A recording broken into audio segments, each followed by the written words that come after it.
บายดีเด้อป้าลุงFCทุกท่านยินดีต้อนรับกับชูช่องป้าจอยเด้อนอนบ่ลูกบ่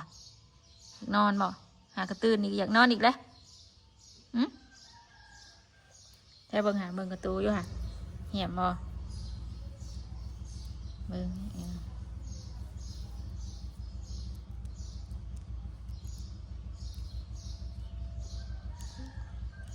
หนาวบ่บ่ลูกฮะหนาวบ่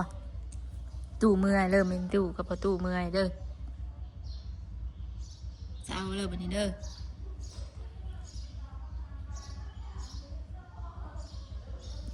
แต่ว่าหนาวคนปักเกี้ยงเลยยามใดก็มีแต่ว่าหนาวเฮ้ออีหยังลูกอีหยังมันตู้ให้ฮะอีหยังลูกในตู้บ่ในตู้มือแล้วยังหายละมาบ่มาเลงเด้อเลงหายละมาใหม่เด้อยังหายละมานอนน้ำบาดอีกบ่ยังหายในตู้มานอนน้ำบ่มาหรอกให้ไปดูเมื่อเลี้ยงงัวก้อนตอนเวนตอนแดงเด้อทำนั่นเด้อไม่ใช่เรามานอนนำเด้อเคบ่เคนะชู้ๆเห็นอะไรชู้ๆนะชู้ๆสาวไวๆเด้อสาวไวๆเด้อชู้ๆตาเทิบตลอดเบิ่งชิงเบิ่งแม่เบิ่งเห็นบ่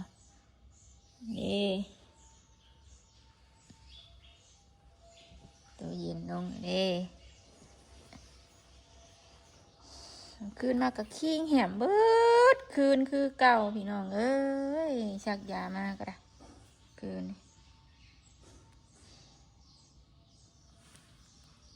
มาละนอนบ่นอนอย่านอนพักผ่อนในลายกินยาก็แค่ปลาลุงเอ้ยกูไม่กินเป็นง่ายยากะแก้บ่ลูกเสือนี่แก้บ่ยังหนาวบ่ฮะหนาว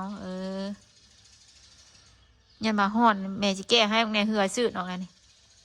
หากระตุ่มเอาแท้ตุ่มมาว่าของแนวคนใหญ่เลยเนาะเคยออกก็บ่ได้กลัวหาตุ่มละตุ่ม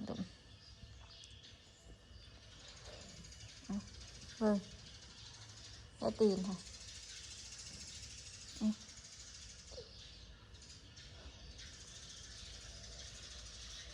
อากาศว่าจากสีเย็นหนาวพี่น้องเอ้ยแต่ละมือเปลี่ยนไปเปลี่ยนมาอยู่เดี๋ยวก็ร้อนเดี๋ยวก็หนาวคือบ้านนี่ฮ้อนค่ะมื้อนี้แบบหนาวแจ๊กสีหนาวก็หนาวแล้วลูกกลัวสีฮ้อนก็ฮ้อนลูกกลัวปรับไปปรับมาอยู่ไปแล้วกัน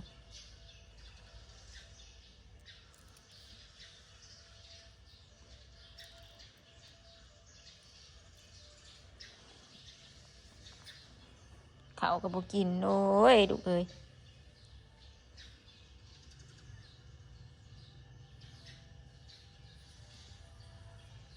มาซื้อน้องเลยอยากนอนซึ้งๆนะบัดนอนสะดวกเดี๋ยวได้ดิลูกเจ้าหลานไม่จอยช่วงแท้นี่คือบ่หันแท้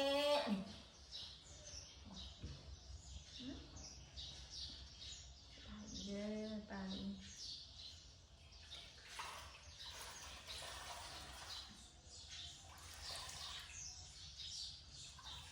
ขัดอยู่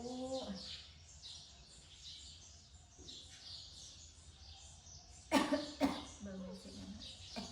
ติดตามก็ค่ะ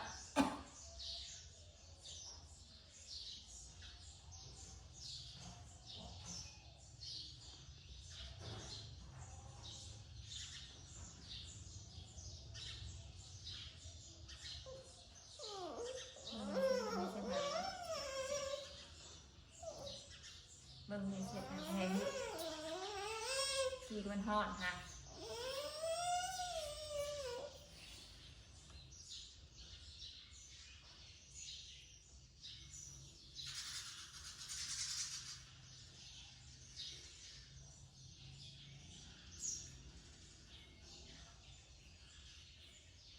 เอาไว้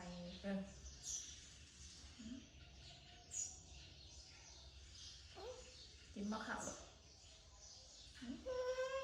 พี่หลานอยากกินยัง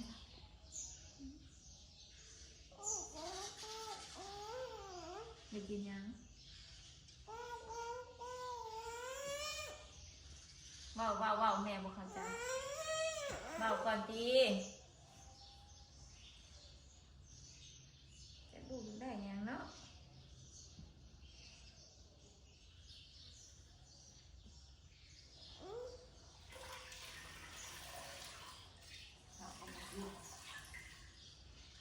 จอยว่าแดดนี้ยังไงเส้นหันไม่ใช่หัน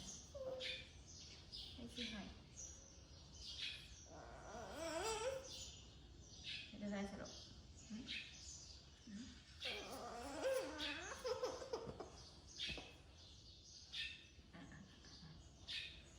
หอนบ่หอนเลยยังหนาวหรือเปล่า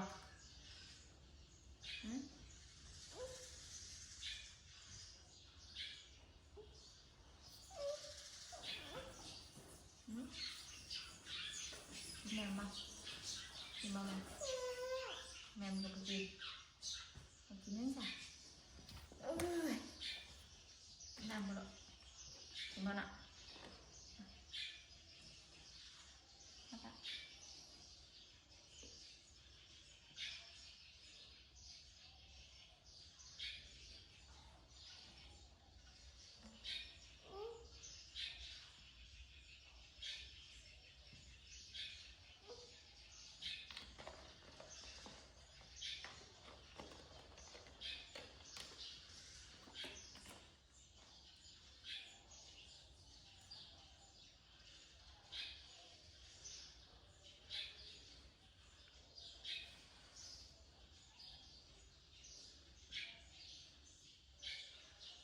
ไข่ซ้ำเพื่อไข่ซ้ำซื้อไข่ซ้ำเพื่อคุณอันหมอคุณว่าน้องไม่ได้ไข่วัดก็ได้ไข่ยังไข่ตัวอย่างล้มกินยาตั้งกินเมื่อวานนี่เลยฮะหมอคนสร้างให้กินนึงมากับที่แหมเจ็บตัวขึ้น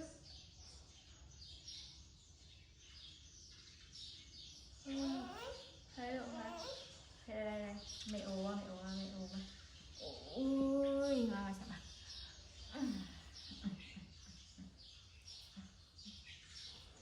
ให้แม่กอดบ้างให้แม่กันดูบ้าง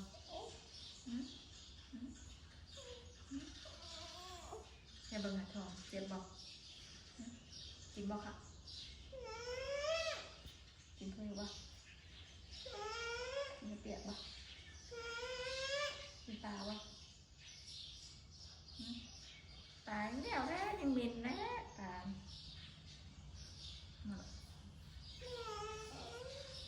พังกินยาเนาะ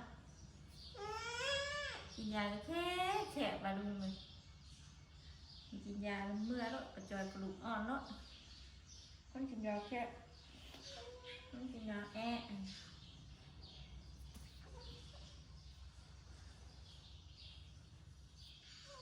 น้อยจะแบบนั้นนะเบิกอันเชื่อ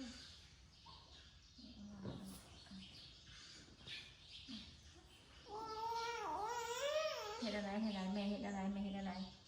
ขันหลังมองนะแม่สิต่อให้ให้แม่เห็ดอะไรสิให้เจอเห็ดอะไรเด้เห็ดอะไรก็บ่ถือใจเด้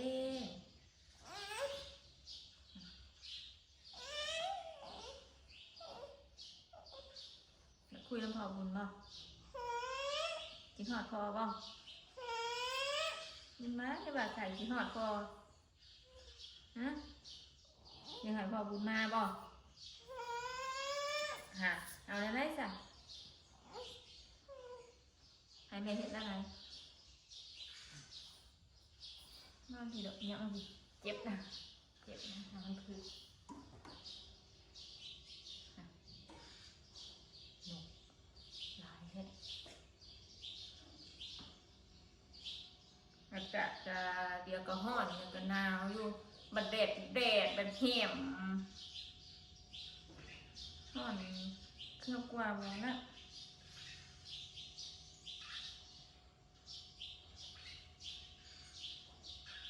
เดี๋ยวบอกว่าแม่นว่าไง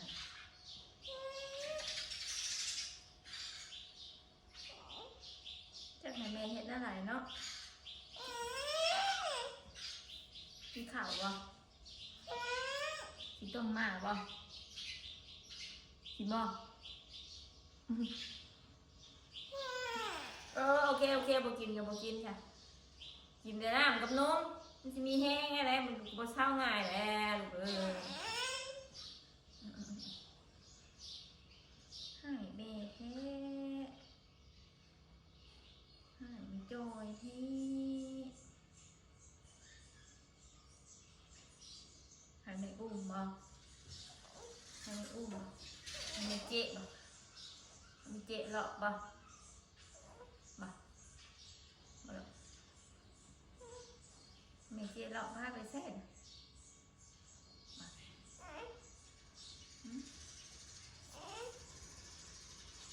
แม่เห็นอย่างนี้ผิดมีแต่ให้เนี่ย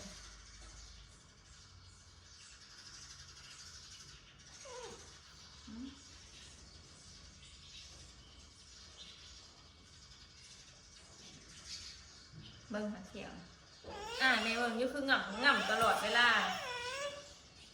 เจ็บเขียวออกยัดจังไข่นี่นะหมูแม่เบิ่งเลยแม่คือผู้ว่าจ้ะ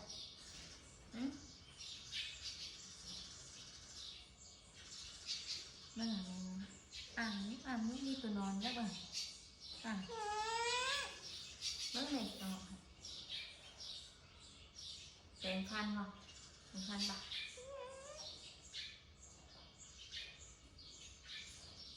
แยกเอาแล้วบ่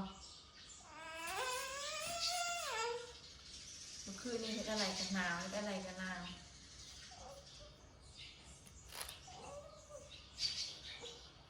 มีตุ่มร้ายขานะเมย์ว่ามันห่อนนะตุ่มมองยับขึ้นมาอีกก่อนยับขึ้นมาอีกก่อนตุ่มตุ่มตุ่มตุ่ม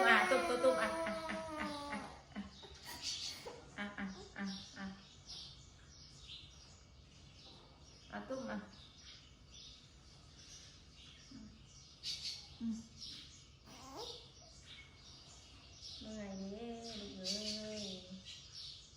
จำเป็นไข่มีจอยใจด้วยกินยากระแค่ที่บ้าน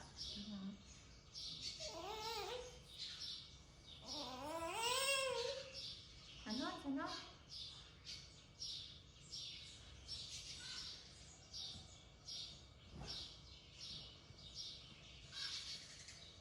2 คืน 3 คืน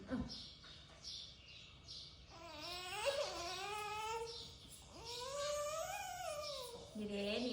ถ้ามีกระ2 คืน 3 คืนเลยนี่ได้บ่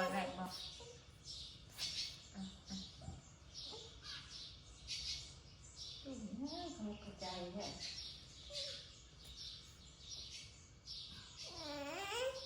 น้ำนะ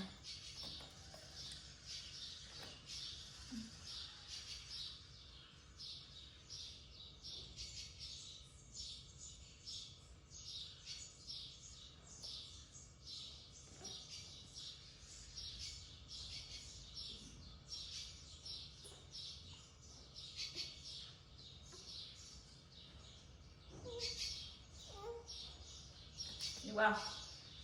ไอ้บ่ด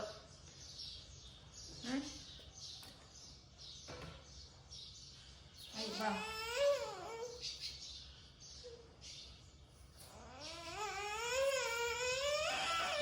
ให้แม่เฮ็ดอะไร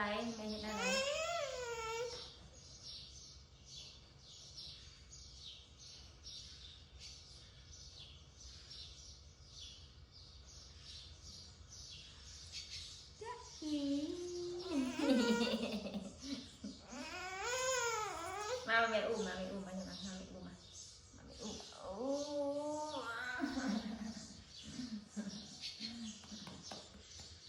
ยิงแดมทองโอ้ย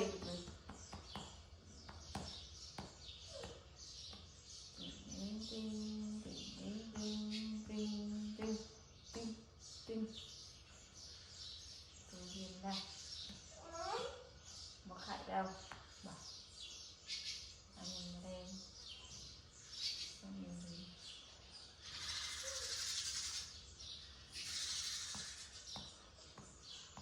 เข้ามาไม่กว่าตัวอยากให้ยาเป็นยังได้ยาจนอยากกินเด้งกินเด้งเด้อความจริงของมันจอยได้เห็นได้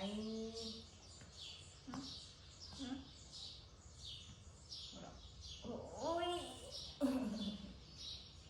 จริงของมันจอยได้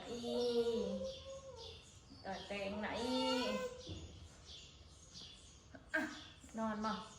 นอนนอนไม่รบกวนนอนมันหลับแล้วค่ะ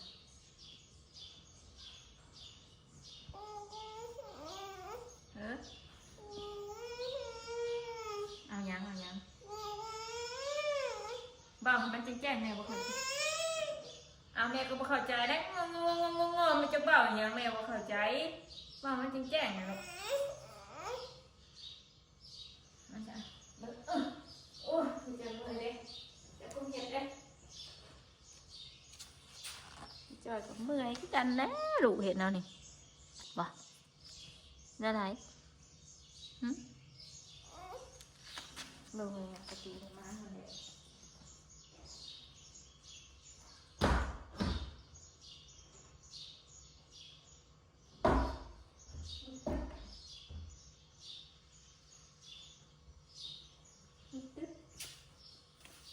ตึ๊บ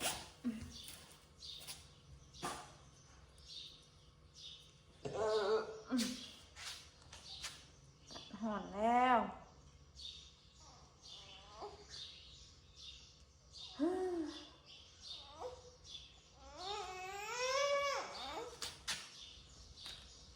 หอนไหมจ่ายก็หอนอะไรแบบไหน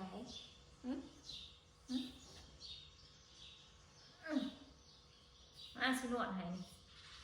สิบ่มาสินวดจิ๊ด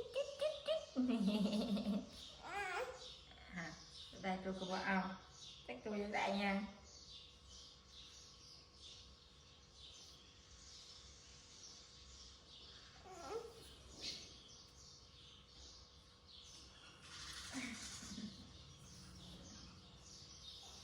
ฮะไม่เห็นอะไรไม่อุ้มบ่เจ็บบ่ฮะมันจะเจ็บบ่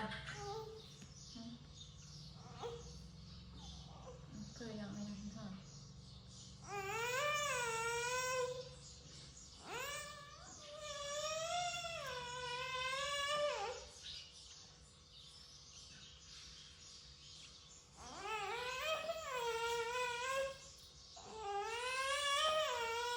โอเคใส่ให้แม่เห็นอะไรบอกดูบอกแม่ลูกแม่เห็นอะไรอะไรแม่เห็นแบบไร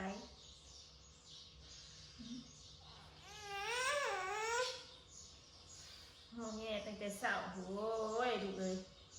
นั่นเนี่ยทำไมเปล่าหายมาเจ็บบอลให้เปล่านะเพียงยังถึงตา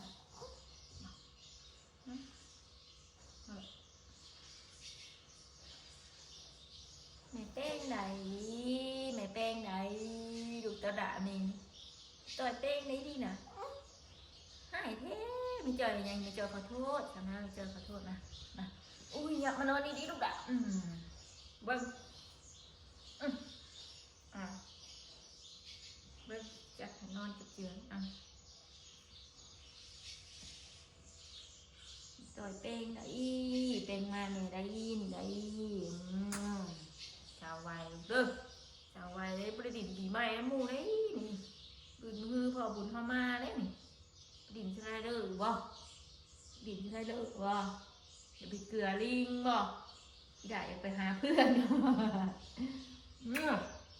เด้พอบุญมาเช้าพอบุญพาไปพอบุญตุ้มไหลลูกผานเถอะโอ้ไปสับไปสิให้แม่เจ๊โลกบ่ให้แม่เจ๊พาเลาะอยู่หน้าบ้านนี่ มามันลงแม่อยากพาไปว่ามันลงเดี๋ยวลูกสิเป็นไข่